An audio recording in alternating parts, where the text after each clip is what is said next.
Are you getting ready to pot up your seedlings?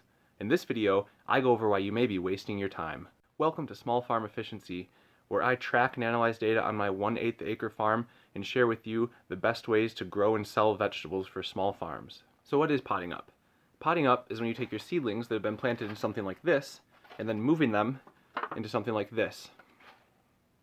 Potting up is usually done to increase the amount of time you can keep a plant in a nursery because, let's be honest, tomatoes, cucumbers, peppers aren't going to last too long in a tray like this.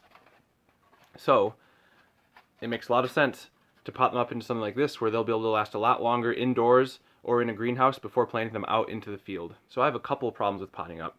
The first is that it's pretty inefficient and takes a lot of time. Initially, you're spending time to seed your plug trays, put soil in them, water them, seed them, wait for them to germinate, let them grow, and then you're going to spend more time putting soil in all the pots, transplanting all of your small seedlings into the pots, taking care of those. You're just sort of spending 2 nursery days for the same plant. The second issue with potting up is that it's not very good for your seedlings.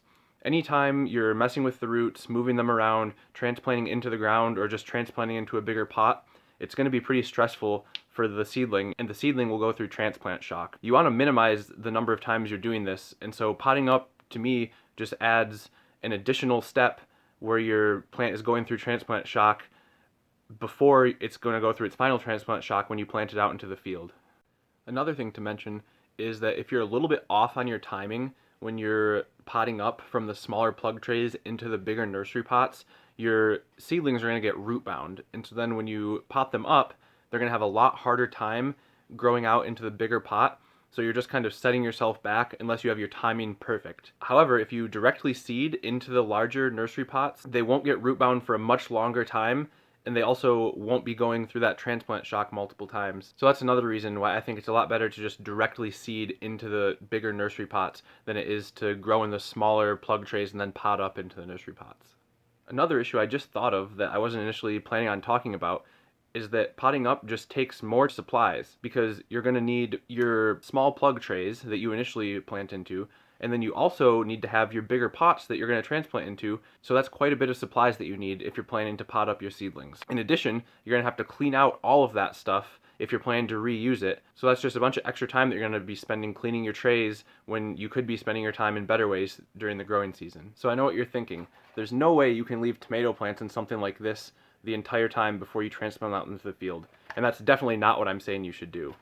What I think you should do instead is just plant all of your seedlings that are large enough to need to be potted up into something like this directly. That way, you're having one time that you're seeding them, you're messing with soil once, and then they're good to go until they go out into the field.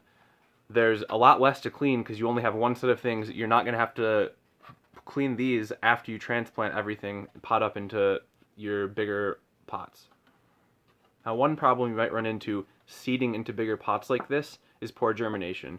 It's a lot worse if a full tray of these doesn't germinate well versus a full tray of these where you're sort of missing out on the majority of the plants that you planted. So there's a few things you can do to minimize that problem. One is double seeding into your big pots. This is especially useful if maybe you have old seeds and you're worried about a germination problem. Put 2 seeds into each pot, and that way you have a much larger chance of getting a seed germinated in each individual pot. Another way you can do this is just seed a single seed into each pot, and then any of them that don't germinate, just go through and put another seed in that pot. You might end up, a few days behind on your scheduling, but I think that's probably beneficial to spending a bunch of extra time potting up in your nursery. Another solution to this problem is to seed all of your plants into these bigger pots, and then also seed just one plug tray full of the smaller plugs. And then any spots where you have bad germination in the bigger pots, you can just pot up into those, and that way you're only potting up a few individual plants where you had bad germination, and you're not having to pot up trays and trays and trays full. I'll be running a small experiment where I track the difference in time, cost, and health of the plants between growing in some plug trays like this and potting up and just seeding directly into the larger greenhouse pots. So if you guys are interested in the results of that experiment, please feel free to hit subscribe And when that video comes out, you'll be notified and you'll be able to see all the data that I track and exactly my findings on whether it's worth it to grow in plug trays like this and pot up, or if you should just be seeding directly into your pots. So I wanted to make sure to talk about a few different contexts in which growing in small plug trays and then potting up might make more sense.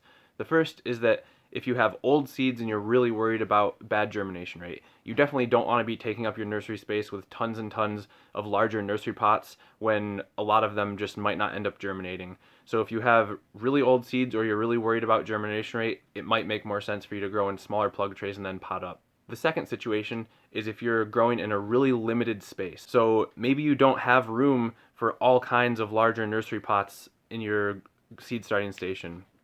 In that case, it might make sense to grow them in small plug trays that you have room for, and then gradually pot up as you have room. Maybe you're planting other things out into your farm or garden throughout the season, you end up with more room, then you can pot up and take advantage of that space. The last situation in which I think seeding directly into the larger greenhouse pots doesn't make a lot of sense is if you're planning to transplant out into the field relatively soon.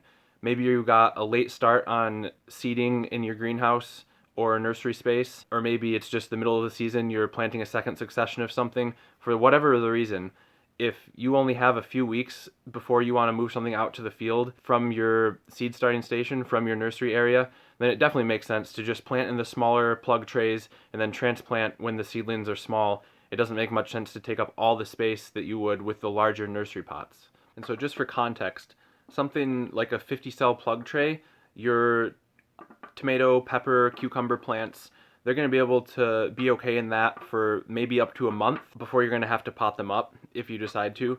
But something like this, a 3.5-inch square nursery pot, you can leave those seedlings in here for up to 2 months and they'll still be pretty healthy by the time you're ready to go transplant them out into the garden or farm. So overall, in terms of being efficient with your time, I definitely think it's worth it to directly seed into larger nursery pots. If you don't quite have enough space in your nursery setup and you're interested in expanding in order to be able to direct seed your larger plants into larger nursery pots like I have set up here, feel free to check out my video on setting up a seed starting station just like mine. I think this is one of the most efficient ways you can build a seed starting station, and I definitely think you won't regret it if you build it. Thanks so much for watching, everyone, and if you want to learn how to grow and sell vegetables efficiently on a small scale farm, consider subscribing for more videos just like this one.